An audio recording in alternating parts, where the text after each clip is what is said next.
అప్పుడు పరిశుద్ధ పౌలు చేతులు పెట్టాడు. Then Saint Paul laid his hands upon them.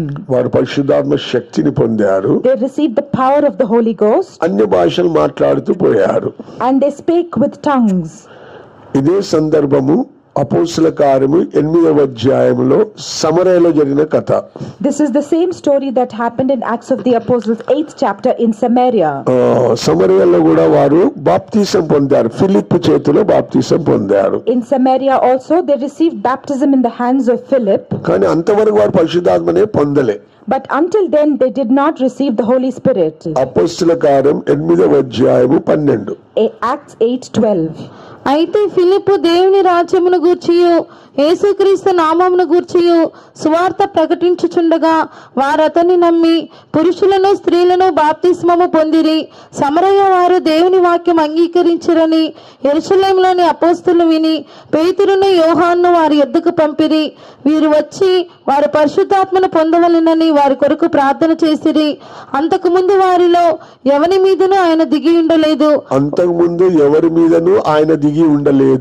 వారు ప్రభు అయిన యేసు నామమున బాప్తిస్మము మాత్రము పొంది ఉండిరి. అప్పుడు పేతురును యోహానును వారి మీద చేతులుంచగా వారు పరిశుద్ధాత్మను పొందిరి. ఇది పరిశుద్ధాత్మ కొంతమంది అర్థం చేసుకోకుండా అభిషేకం ఉన్నదా లేదా అని తెలుసుకోకుండానే జీవిస్తున్నారు. This is the Holy Spirit, but there are some who live without understanding whether there is an existence of the Holy Spirit or not. ఎఫెసీ సంఘం వారికి పరిశుద్ధాత్మ పొందలేదు. The people of the church of Ephesus did not receive the Holy సమరయ వాళ్ళు కూడా పొందలేదు. Even the people of Samaria did not. తర్వాత బాప్తిసం పొందారు. They received baptism afterwards. యేసు నామములో అంటే తండ్రి కుమార పరిశుద్ధాత్మ నామములో బాప్తిసం పొందారు. It says in the name of Lord Jesus, but it means in the name of the Father, Son and the Holy Spirit. అపోస్తలులు చేతులు పెట్టిన వెంటనే అభిషేకం దిగింది వాళ్ళ మీద. As soon as the apostles laid their hands upon them, they received the Holy Ghost. ఎఫెసీ వారు కూడా అంతము దిగలేదు. Even for the people in Ephesus, before that it did not descend. సమరయలో కూడా అంతముందు దిగలేదు. Even in Samaria they did not receive it before. అయితే పరిశుద్ధాత్మ ఉన్నదన్న సంగతి వారికి తెలియదు. Even they did not know that there is a Holy Spirit. కానీ పరిశుద్ధాత్మ ఉన్నదని అపోస్తలులు, పరిశుద్ధులు పౌలు, పేతురు, యోహాను చెప్తున్నారు. But Peter, John and Paul told them that the Holy Spirit exists. వారు బాప్తిసం పొందారు మరొకసారి. And once again they received baptism. మళ్ళీ అభిషేకం పొందుకున్నారు. And they received the anointing. ఇది పరిశుద్ధాత్మ యొక్క సత్యం. This is the truth of the Holy Spirit. పరిశుద్ధాత్మ ఉన్న సంగతే వారికి ముందు తెలియదు. Before this they did not even know that the Holy Spirit existed. అనేకులు తప్పుగా పరిశుద్ధాత్మ గురించి తప్పుగా అర్థం చేసుకుంటారు. There are many who misunderstand about the Holy Spirit. అపోస్తల కార్యం 2వ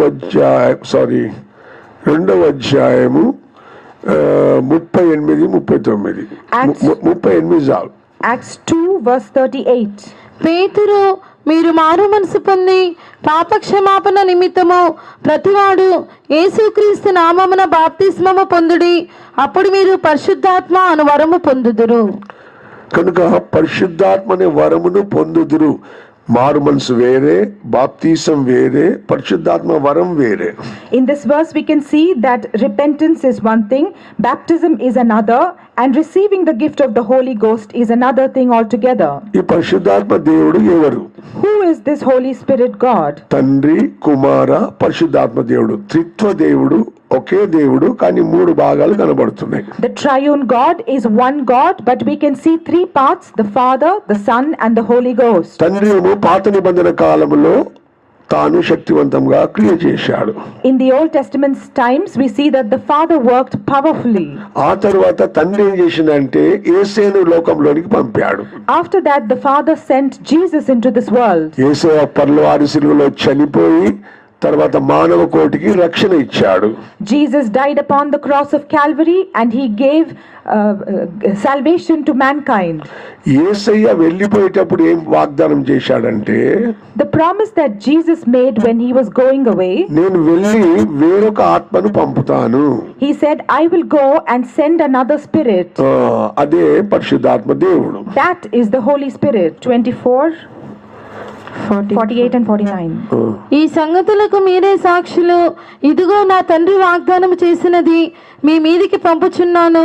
మీరు పైనుండి శక్తి పొందే వరకు పట్టణములో నిలిచియుండుడని వారితో చెప్పెను. అపోస్తల కార్యం 1:4. Acts 1 verse 4.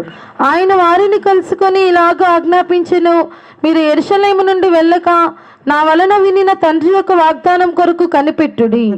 కనుక ఆ వాగ్దానం ఏంటంటే పరిశుద్ధాత్మను పంపుతానని వాగ్దానం.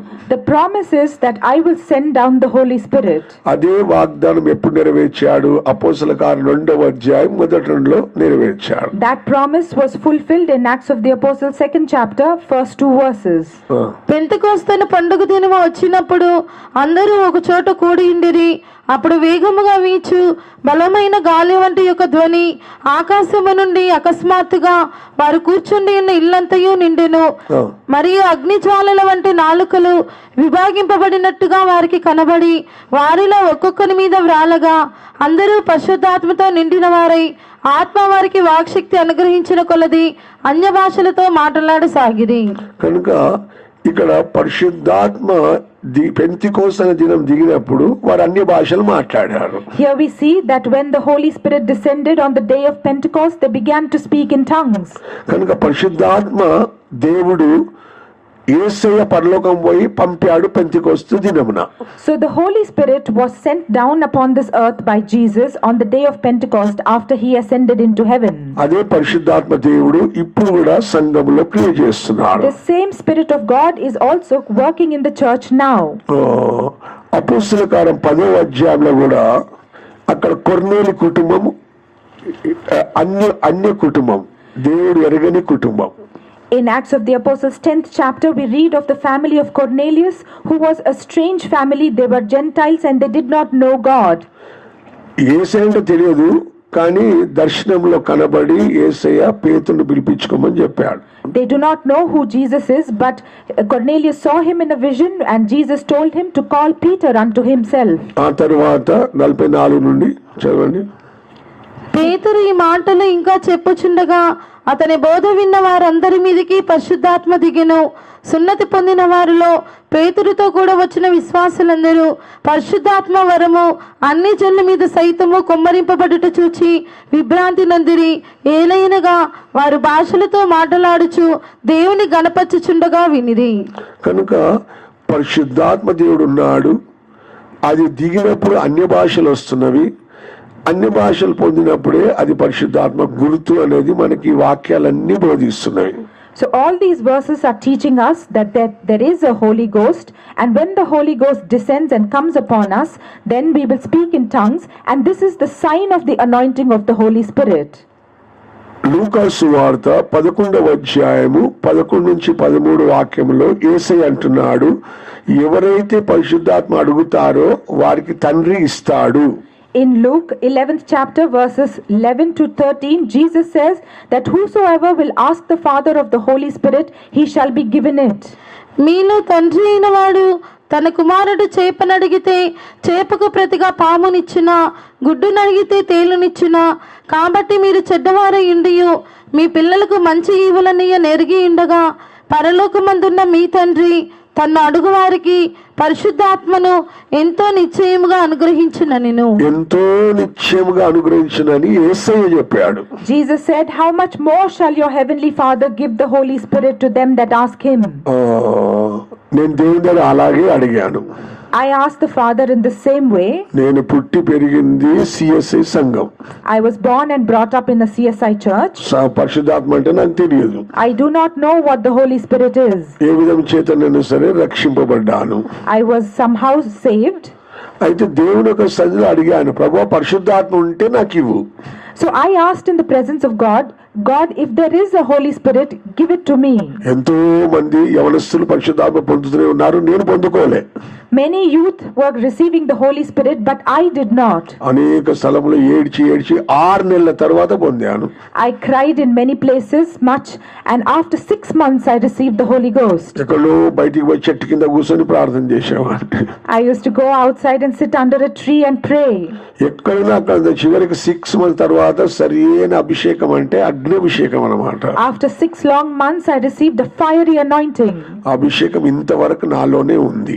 That anointing is dwelling in me even till now. 42 long years పరిశుద్ధాత్మ నాలోనే ఉంది. అది పోలే, నా దగ్గర నుంచి దేవుడు కాపాడాడు. The Lord has preserved this anointing within me for 42 long years. ఈ పరిశుద్ధాత్మ దేవుడు ఎవరంటే తండ్రి కుమార పరిశుద్ధాత్మ దేవుడు, త్రిత్వములో మూడో వ్యక్తిగా పనిచేసే దేవుడు. This Holy Spirit is none other than the third part of the triune God, which is the Holy Spirit and works as the Spirit of God. యోహాను సువార్త 14వ అధ్యాయంలో యేసేయమంటాడు. In John the Gospel 14th chapter, what does Jesus say? 11, 12, 13 అనుకుంటా. ఆయన వచ్చినప్పుడు ఆయన మీతో ఉంటాడు, మీలో ఉంటాడు.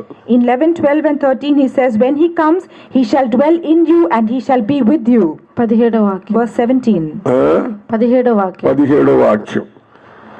లోకము ఆయనను చూడదు, ఆయనను ఎరుగదు గనుక లోకం ఆయనను చూడదు, ఎరగదు గనుక ఆయనను పొందనేరదు.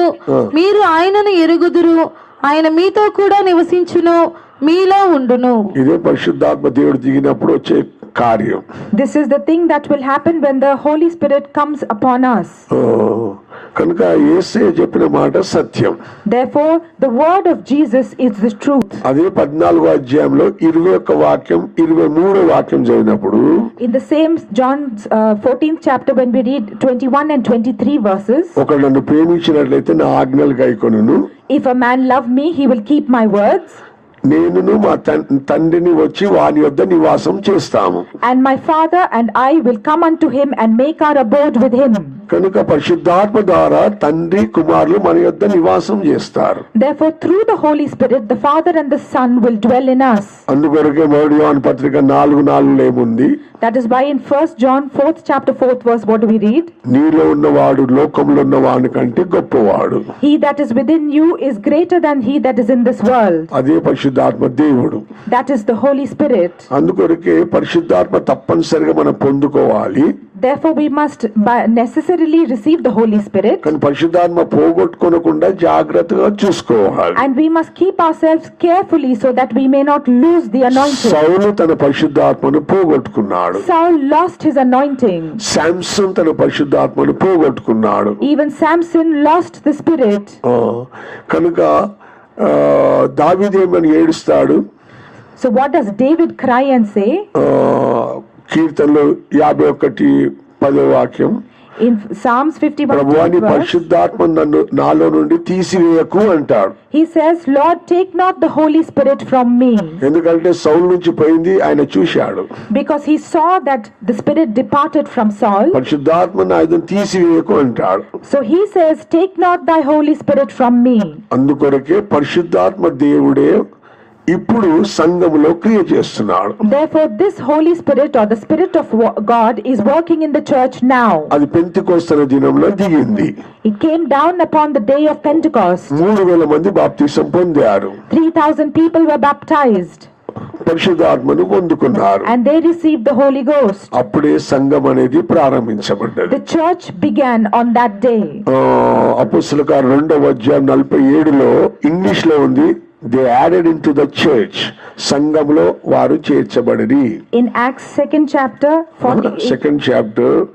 47. ఆనందముతోను నిష్కపటమైన హృదయముతోను ఆహారము పుచ్చుకొనుచుండిరి, మరియు ప్రభు రక్షణ పొందుచున్న వారిని అనుదినము వారితో చేర్చుచుండెను. praising God and having favor with all the people, and the Lord added to the church daily such as should be saved. అది పరిశుద్ధాత్మ పొంది రక్షింపబడిన వారు ప్రతిదినం సంఘములో చేర్చబడుచున్నారు. అదే నిజమైన సంఘం. The true church is one in which those who have received the Holy Spirit and are saved are added to it daily. ఎఫెసీ రాసిన పత్రిక In Ephesians 2వ అధ్యాయము 20-22 వాక్యంలో, in 2nd chapter verses 20 and 21, అక్కడ 19 చదివినట్లయితే, or if you read from verse 19 onwards, ఆయన ద్వారానే మన ఉభయులము ఒక్క ఆత్మ యందు తండ్రి సన్నిధికి చేరగలిగి ఉన్నాము. కాబట్టి మీరిక మీదట పరజనులను పరదేశులనై ఉండక పరిశుద్ధులతో ఏకపట్టణస్థులను దేవుని ఇంటి వారునై ఉన్నారు. క్రీస్తు యేసే ముఖ్యమైన మూలరాయి ఉండగా అపోస్తలులు ప్రవక్తలను వేసిన పునాది మీద మీరు కట్టబడి ఉన్నారు. ప్రతి కట్టడమును ఆయనలో చక్కగా అమర్చబడి ప్రభువునందు పరిశుద్ధమైన దేవాలయం ఒకటికు వృద్ధి పొందుచున్నది. ఆయనలో మీరు కూడా ఆత్మ మూలముగా దేవునికి నివాస స్థలమై ఉండుటకు కట్టబడుచున్నారు. ఆత్మ మూలంగా దేవునికి నివాస స్థలమై ఉన్నట్టుగా కట్టబడుచున్నారు. We are also being builded together for an habitation of God through the Spirit. అందుకొరకే దేవుడు మనకు పరిశుద్ధాత్మ ఇచ్చాడు. That is why the Lord has given us this Holy Spirit, దేవునికి నివాస స్థలముగా మార్చబడతాం. so that we might be changed into an habitation for God. 1 కొరింథీ 3:16 వాక్య ప్రకారము In 1 Corinthians 3rd chapter 18th verse we read, 16th verse which ఆ says, యొక్క వాక్యంలో ఏముందంటే పరిశుద్ధాత్మ దేవుడు నీలో ఉన్నాడు కదా, మీరే దేవుని ఆలయమే ఉన్నారు. it says that because the Spirit of God dwelleth in you, you are the temple of God. మీరు దేవుని ఆలయమై ఉన్నారనియు దేవుని ఆత్మ మీలో నివసించుచున్నాడనియు మీరు ఎరుగరా? ఎవడైనను దేవుని ఆలయమును పాడు చేసిన ఎడల దేవుడు వానిని పాడు చేయును. దేవుని ఆలయము పరిశుద్ధమై ఉన్నది, మీరు ఆలయమై ఉన్నారు. మీరే ఆలయమై ఉన్నారు. Know ye not that ye are the temple of God? పరిశుద్ధాత్మ ఎవరు పొందుతారో వారి జీవితమే పరిశుద్ధ జీవితం ఉంటది. Those who receive the Holy Spirit will also become holy in their life. పరిశుద్ధులుగా జీవిస్తారు. They will live as holy saints. అదే రోమిలు రాసిన పత్రిక 4వ అధ్యాయము 5వ వాక్యంలో పరిశుద్ధతని ఆత్మ యేసయ్య పొందుకున్నాడు. The same we read in Romans chapter 4 and verse 5 that Jesus received the spirit of holiness. పరిశుద్ధమైన ఆత్మను బట్టి పరిశుద్ధమైన ఆత్మను బట్టి దేవుని కుమారుడుగాను ప్రభావముతో నిరూపింపబడెను. యేసయ్య చనిపోయి పాతాళంలోనికి వెళ్ళిపోయాడు. Jesus, when he died, went down into hell. అక్కడ పరదేశ్ అనే ఒక స్థలం ఉంది. There is a place called paradise. పాత నిబంధన పరిశుద్ధులందరూ అక్కడ ఉన్నారు. All the Old Testament saints will be found there. యేసయ్య అక్కడ వెళ్లి సువార్త ప్రకటించి 3వ దినమున పరిశుద్ధాత్మ దేవుడు తండ్రి పంపి యేసయ్యను లేపాడు. When Jesus went to paradise, he preached the gospel to them, and on the 3rd day the Father God sent down the Holy Spirit to raise him up from there. ఒక్క మాట చెప్పాలంటే పరిశుద్ధాత్మ దేవుడు తండ్రి కుమార పరిశుద్ధాత్మ అనే త్రిత్వంలో ఉన్న 3వ వ్యక్తిగా మన హృదయంలో మన జీవితంలో నివాసం చేస్తాడు. In short, if we have to say, the Holy Spirit is the third person of the triune God, and he lives within us in our hearts as the Holy ఈ Spirit. పరిశుద్ధాత్మకు ఇంకొక పేరు ఉంది. There is another name for this Holy Spirit, అదే మెల్కిసెదెక్ అని. that is Melchizedek. మెల్కిసెదెక్ అనే దేవుడే పరిశుద్ధాత్మ దేవుడు. This Melchizedek is nothing but the Spirit of God. Hebrew రాసిన పత్రిక 7వ అధ్యాయము In the epistle to the మొదటి Hebrews 3 chapter, వాక్యాలు. the first 3 verses. రాజులను సంహారము చేసి తిరిగి వచ్చుచున్న అబ్రహామును ఎవడు కలుసుకొని అతన్ని ఆశీర్వదించెనో, ఎవనికి అబ్రహాము అన్నిటిలో 10వ వంతు ఇచ్చెనో ఆ షాలేము రాజును మహోన్నతుడకు దేవుని యాచకుడైన మెల్కీసెదెకు నిరంతరము యాచకుడుగా ఉన్నాడు. అతని పేరుకు మొదట నీతికి రాజనియో తరువాత సమాధానపు రాజనియో అర్థమిచ్చినట్టి షాలేము రాజని అర్థము. అతడు తండ్రి లేనివాడును తండ్రి లేనివాడు, తల్లి లేనివాడును, తల్లి లేనివాడు, వంశావళి లేనివాడును, జీవిత కాలమునకు ఆది అయినను జీవమునకు అంతమైనను లేనివాడునయుండి దేవుని కుమారుని పోలి ఉన్నాడు. దేవుని కుమారుని పోలి ఉన్నాడు.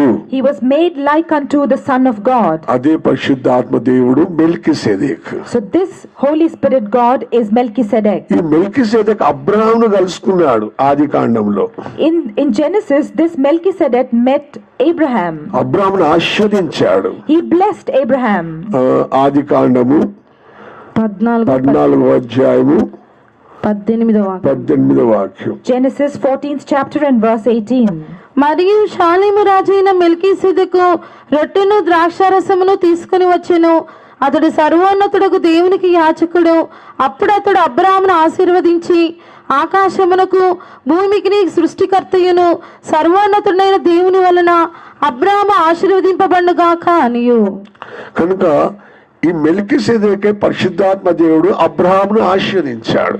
This Melchizedek, who is the Spirit of God, blessed Abraham. యేసయ్య ఈ మెల్కిసెదెక్ క్రమంలోనే యాజకుడు. And Jesus is is a high priest in the order of Melchizedek. Hebrew 5వ అధ్యాయము 6వ వాక్యం. In Hebrews 5th chapter verse 6. నీవు మెల్కీసెదెకు యొక్క క్రమము చొప్పున నిరంతరము యాజకుడివై ఉన్నావు అని మరి ఒక చోట చెప్పుచున్నాడు. కనుక యేసయ్య మెల్కీసెదెకు క్రమంలో యాజకుడు. So Jesus was a priest in the order of Melchizedek. సమయం లేదు కనుక మెల్కీసెదెకు అంటే ఏంటంటే షాలేము రాజు, నీతికి రాజు, ఆశీర్వదించి ఆశీర్వాదం తీసుకొచ్చే దేవుడు. So when we say Melchizedek, he is the king of Salem, he is the king of peace, and he is the God who bringeth forth blessing. ఈ మెల్కీసెదెకు ఎవరి జీవితంలో దిగొస్తుందో వారు ఎవరినైనా ఆశీర్వదించవచ్చు. If this Melchizedek comes upon anyone's life, they will be blessed. యాజకులుగా ఉన్న సేవకులు అందరిని ఆశీర్వదిస్తారు. The saints of God who are as the priests, they will bless everyone. అందుకొరకే మెల్కీసెదెకు దేవుడు పరిశుద్ధాత్మ దేవుడు. Therefore the Melchizedek who is the Spirit of God is the Holy Spirit. దేవుడు ఏమంటాడంటే అది నువ్వు పొందుకోవాలి. God says that we must receive this. నీకు పరిశుద్ధాత్మ తెలియదు కానీ నువ్వు పొందుకోవాలి. You may not know the Holy Spirit, but you must receive it. ఆ పరిశుద్ధాత్మ పొందినప్పుడు తండ్రి కుమార పరిశుద్ధాత్మ దేవుడు నీలో నివాసం చేస్తాడు. When you receive the Holy Ghost, the Father, Son and the Holy Spirit will come and abide in you. పరిశుద్ధ జీవితం చేయటకు సహాయం చేస్తాడు. They will help you to lead a holy life. అది మాత్రమే కాదు, ఈ పరిశుద్ధాత్మ దేవుడు నిన్ను ఆశీర్వదిస్తాడు. Not only that, this Holy Spirit will bless you. నీతి సమాధానంగా బతుకుటకు సహాయం చేస్తాడు. He will help you to live in peace and righteousness. ఈ పరిశుద్ధాత్మనే చివరికి నిన్ను రూపాంతరపరిచి ప్రభు రాకడ తీసుకొని పోతుంది. And finally this Holy Spirit will transform you and take you up in the Lord's coming. అందుకొరకే పరిశుద్ధాత్మ తెలియనట్లయితే తెలియనట్లుగా ఉండొద్దు, తప్పక తెలుసుకొని పరిశుద్ధాత్మ పొందాలి. పొందిన వారు ఆ పరిశుద్ధాత్మ చేత నింపబడాలి. So therefore, if you do not know the Holy Spirit, do not remain like that. You must know the Holy Spirit, receive the Holy Spirit, and not only that, you must be filled in the Holy Spirit. పరిశుద్ధాత్మలో ఎల్లప్పుడూ నింపబడాలి. You must be always filled in the Holy Spirit. Quickened by the Holy Spirit. పరిశుద్ధాత్మ ద్వారా మీరు జీవింపజేయబడాలి, ఉజ్జీవింపబడాలి. You must be revived and quickened by the Holy Spirit. అందుకొరకు మనం ఈ కనిపెట్టి కూటం నడిపించేది. That is why we have these tarrying meetings. పాతకాలంలో పరిశుద్ధాత్మ దేవుడు అంటే అది దేవుడే అన్నమాట. In the old days, the Holy Spirit God was literally God himself. అయితే పరిశుద్ధాత్మ దేవుడు నిన్ను ఏం చేస్తాడు? So what does the Holy Spirit do unto you? నీకు రీఛార్జ్ చేస్తాడు. నీ యొక్క జీవితంలో పవర్ అనేది ఏమంటారు క్రియేట్ చేస్తాడు. He will create power in your life and recharge you with that power. ఆ శక్తి చేతను నింపబడినప్పుడు When you are filled with that power, పరలోకం నుంచి గొప్ప బలం పొందుకుంటావు. you will receive a great strength from heaven. అప్పుడు సాతాను ఎదిరించగలవు. And then you can face and withstand Satan. లోకమును జయించగలవు. You can overcome the world. నీ శరీర క్రియలు చంపగలవు. You can mortify the deeds of your flesh. ఈ పరిశుద్ధాత్మ ద్వారానే నువ్వు దినదినము ఆ పరిశుద్ధాత్మ మెల్కీసెదెకు దేవుని కుమారుని పోలి ఉన్నాడని చూస్తున్నా. We see that this Melchizedek or the Spirit of God is like unto the Son of God. 2 కొరింథీ 3:18 ఏం చదువుతున్నాము? We read in 2 Corinthians 3:18. ఈ పరిశుద్ధాత్మ ద్వారా మహిమ నుంచి మహిమకు పోయి అదే దేవ కుమారుని పోలిగా మార్చబడతాం. With this Holy Spirit we will go from glory to glory and be transformed like unto the Son of God. దేవుడు కృపించినట్లుగా స్తోత్రం చేద్దాం. Praise the Lord, praise the Lord, praise the Lord, praise the Lord, praise the Lord, praise the Lord, praise the Lord, praise the Lord, praise the Lord, praise the Lord, praise the Lord, praise the Lord. పరిశుద్ధాత్మ ఉన్నది కనుక నువ్వు పొందుకోవాలి. పొందుకున్న నీవు దాన్ని నూతనపరచుకోవాలి. లారందర శరందర శందర మానకతుడందర శరందర 5 నిమిషాలు పరిశుద్ధాత్మ ద్వారా నువ్వు ఉజ్జింపబడాల, జీవింపజేయబడాలి. లారందర శరందర శందర మానకతుడందర శరందర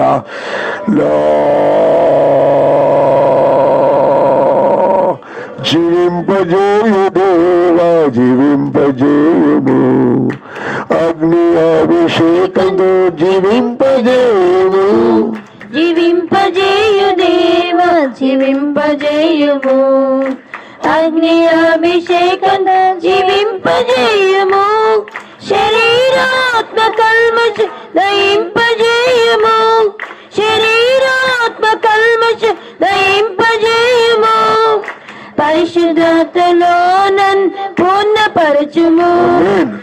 పరిశుద్ధతలో నన్ను పూర్ణపరచుము జీవింపజేయు దేవా జీవింపజేయుము అగ్ని అభిషేకం జీవింపజేయము జీవింపజేయు దేవ 5 నిమిషాలు.